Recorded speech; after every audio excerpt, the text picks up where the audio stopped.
So, good afternoon, lunch break na. Yun nga, late nga kami sa pagkain kasi anong oras na kami natapos. Almost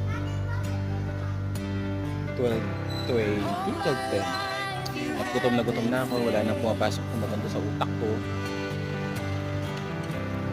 Nagkaroon lang kami ng connection from the Old Testament to New Testament. So yung mga summary and background is kinonect namin. So yun yung mga pinag-usapan namin, din yung Pauline epistles, different topic ng mga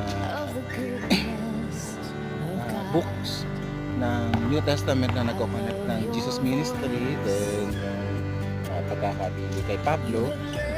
The rest is mga ganong topic. And yun nga, yung studies namin is